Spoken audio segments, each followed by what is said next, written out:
Hi, Stories Channel here. Today, I'm going to explain a German satirical comedy film called Look Who's Back. Spoilers ahead. Achten Sie und achten Sie darauf. The beginning of the movie is set somewhere during the Second World War in Berlin. The Führer, Hitler, is with a behavior coach named Keppel. Hitler expresses his disagreement with the gesture of people's greeting to Keppel. He complains that though the Nazi salute is out-fashioned, people need to at least raise their hands up to the wrist and show respect. Then, he narrates that he has done everything humanly possible to destroy the foundations of the enemy who desecrated their soil. He finds Germans' existence incomprehensible and finds it alarming that he is here, too. In the following scene, he wakes up on the ground, somewhere in a forest.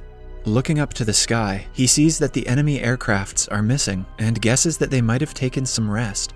Suddenly, a ball comes bouncing towards him and stops just at his side. He raises himself and heads towards a building past the bush. He is then approached by 3 young kids who question him if he is okay. Hitler looks at them and thinks that they are the future of the nation. He then asks them the way to the street. In that instant, a reporter, Fabian Sawatzki, is filming the kids with his camera. Hitler is seen on the far side of the screen. He picks up his army cap and says to himself that he should go to the Führer bunker. Hitler gets to the street and is amazed by people riding mono-wheel bikes. He finds people capturing him on their cameras and expresses that though the rubble went, people have gone mad. Then, he feels a modern car by his hand and questions himself if he fell into a coma and missed the victory. He realizes that he is not aware of his situation entirely and alerts himself to collect more information. Then, he asks a man about the location of Chancellery, but the person instead asks him for a picture. He gets disturbed by the camera's flashes as people come near him and take photos in turns. Confused by the unusual events around him, he concludes that something went out of hand in this place. As Hitler walks away, he finds a woman speaking in German on her phone. He comes closer and asks her about the current date, but the woman is terrified and sprays his eyes. Hitler cries in pain as his eyes get reddish and his vision gets blurred. He stumbles and walks to a newspaper shop nearby.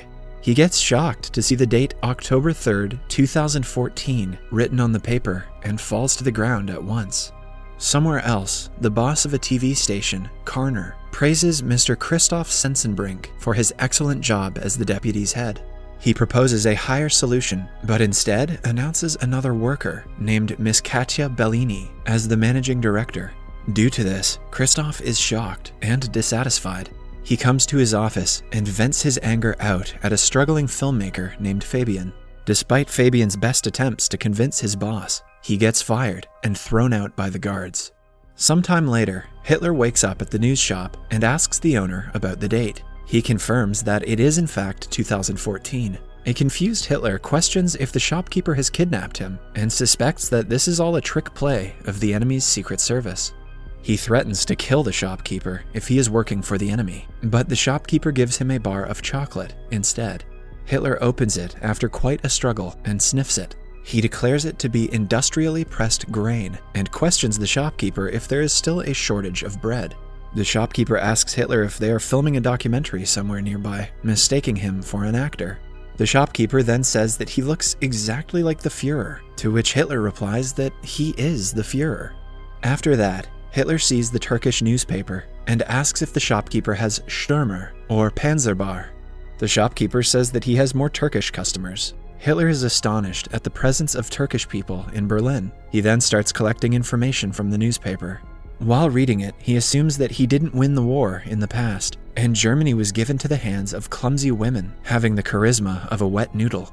He further laments the existence of Poland and concludes the war to be a total waste. Meanwhile, Fabian looks upon his video reporting about soccer and sobs, sad at the fact that he was fired. Don't worry, Fabian, in a couple years you can get a job on YouTube. His mother calms him and asks him to pause the video, noticing Hitler behind. Fabian is amused at the discovery of a person who looks so similar to Hitler. Back in the shop, the shopkeeper asks Hitler to keep the newspaper aside and stand outside. Hitler grudges at being asked to work. The shopkeeper suggests Hitler clean his clothes, for they stink. He then goes to a laundry place and asks them to clean his uniform. Hitler asks if they have another uniform, since he cannot walk away naked. Hitler doesn't understand that he's in modern-day Germany now, and nudity is no big deal. Next, we see Hitler walking to the news cellar with jeans and a sweater on. Hitler's looking bussin'. Fabian, on the other hand, has somehow managed to find him and is waiting for him in the shop. After getting a look at Hitler, he is amazed at his appearance. Fabian asks Hitler if he can film him as he marches through modern Germany. Hitler agrees with the idea. Fabian takes up some cash and a car from his mother and begins his journey with Hitler. The two end up in a hotel where Hitler gets amused at seeing the television. He then decides to talk about politics in Fabian's presentation. He goes to places asking people regarding their views on politics. After the interviews, he finds that there was minimal impact of democracy upon people during his absence. He inspects discontent and suppressed anger in people, which reminds him of the 1930s, when people had similar views but lacked the term political disenchantment. People tell Hitler about the problem of immigrants in the country, making Hitler push his idea that mixing the races doesn't work. Later, Fabian asks Hitler the source of his unique mustache. Hitler replies that he cut his mustache to a shape that fits a gas mask. A while later, the two end up on a farm, where Hitler gets bit by a dog. He is enraged and shoots at the animal. Fabian scolds him and seizes the gun. As the tour goes on, Fabian eventually runs out of cash, but he thinks of a plan and convinces the passers-by to have their sketches drawn by Hitler. Hitler finally gets to exhibit his creative side and draws sarcastic pictures, which people find funny and pay for. They continue their trip after collecting enough money.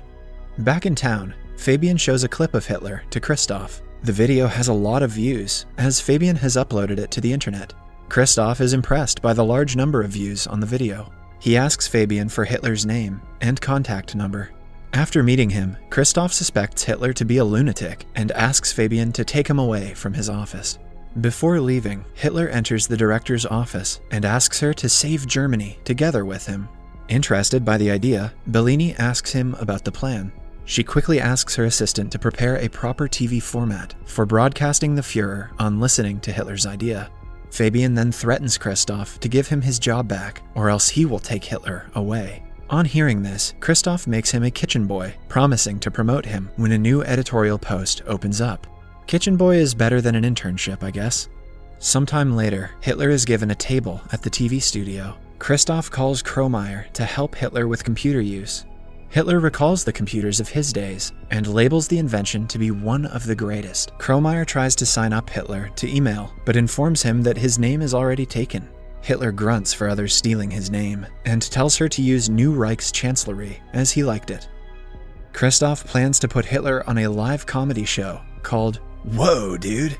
He is still salty because Bellini got a promotion instead of him and intends to create trouble for her. He intends to bring racism to the debate through sarcastic jokes on Jews and throw out Hitler. The show starts, and Witzigmann, the host, calls for Hitler on the stage. The audience gossips about Hitler's appearance, but when Hitler gazes at the audience, the hall goes completely silent.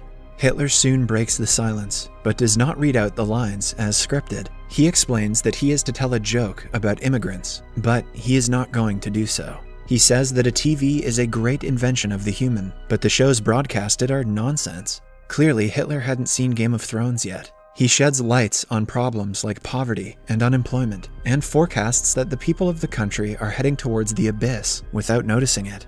Hitler vows to fight against the TV, not only up to the broadcast of the abyss, but also until he succeeds in overcoming them. Everyone likes the idea and claps for him. Seeing Hitler's popularity, the host, Witzigmann, gets envious. Bellini asks Christoph to broadcast Hitler in every show. Christoph is distressed because of the failure of his plan. In the following scene, we see Hitler give interviews on numerous TV shows and share that his motive is to make Germany great again. Wow, this movie was ahead of its time. His popularity grows immensely, and he meets several people and party leaders. He starts charming them all by sharing his ideas. One day, Hitler and Fabian visit NPD headquarters in Berlin. He calls for Ulf Birn, the federal chairman of NPD, and asks him what his cause has achieved so far. Hitler belittles him and says that they have wasted enough time, and the movement is taken aback by decades due to their words. Christoph gets excited and happy when the cops and district attorney, DA, appear at the TV studio. They explain that they are here for a complaint of charging violation of hate laws. Bellini asks what they are to do then. Quickly, Christoph pops that they might need to cancel the Führer show. The DA says that they can keep the broadcasting on. Bellini takes a sigh of relief, while Christoph fakes his smile. After the DA leaves, Kromeyer hands over a letter to Christoph stating the payment of the dog, which Hitler had shot earlier in his trip. Christoph receives the letter happily, believing it might be a way to cause trouble. Next, Hitler is put on a TV program where he is asked direct questions about his different roles in the war. Hitler responds that he wants to reach out to people, but the interviewer tells him that all his deeds cannot be justified. He shows him the clip of him shooting the dog. The video disturbs the audience. Hitler is angered and threatens him that he would do the same to him. He further says that he will turn their studio into a parking lot for tanks. Christoph gets happier, seeing people's negative responses. After the disastrous interview, Bellini is fired, and Christoph is appointed as the new manager. After that, Hitler goes to Fabian's house and starts living with him. He expresses amusement at the path taken by destiny and starts to write his second book. The book soon hits the market. 3 months later, at the TV studio, everyone sits in a meeting where the massive loss that the company has gone through is discussed. Christoph believes that Witzigmann's show will put them back on track, but one employee informs him that he has quit his job. Christoph gets tense and mad at the selected employees for losing the show. One of the staff suggests getting Hitler back, which interests Christoph. He looks for Hitler again and offers Fabian that he will invest $1 million in the film that Fabian and Hitler are shooting, if, in return, they let them broadcast the movie on their TV station. Hitler and Fabian come to Kromeyer's house, where Kromeyer's grandmother identifies Hitler. She claims that Hitler gassed all the people up and killed them. She calls him a criminal and shouts at him to get out.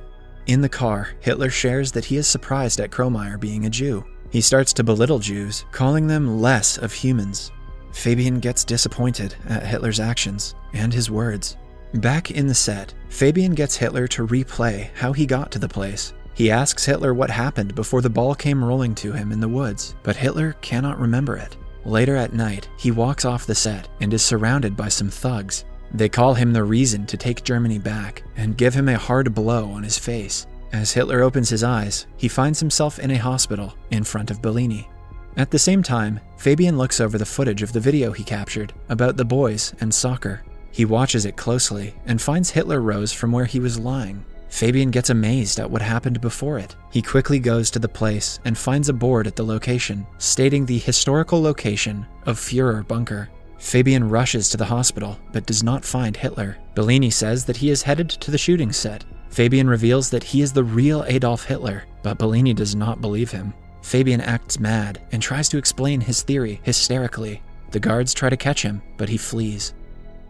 Fabian then reaches the set and aims a gun at Hitler. When asked about his identity, Hitler explains that he never claimed to be anyone else. Fabian says that Hitler is fooling people with his propaganda, to which Hitler replies that people elected a leader who shared his whole idea openly in 1933. Fabian takes Hitler to the top of a building with his gun. He corners Hitler and declares him to be a monster. Hitler in turn claps back, saying that ordinary people elected an extraordinary man and entrusted the fate of the country to him. He explains that people chose him because they bear the same values in their inner hearts. An enraged Fabian shoots Hitler, making him fall off the building onto the street. Soon, Fabian hears Hitler's voice, who says that no German can get rid of him. And Hitler, who is just thrown down, appears right behind it again. Just then, Bellini calls for a cut in the studio, and everyone cheers for the shoot. Turns out that it was just a film shoot, and a random actor was playing the role of Fabian. Hitler then asks everyone to remember the comrades who could not be with them. Somewhere else, Kromeyer is sobbing, seeing Fabian through a hole in the mental ward. Hitler and Bellini are busy giving autographs and interviews to people after the film booms. As they pass by a car, the people on the street seem fond of Hitler and greet him with respect. Subscribe for more videos like this, turn on notifications, and leave a like to help the channel out. Thank you for watching.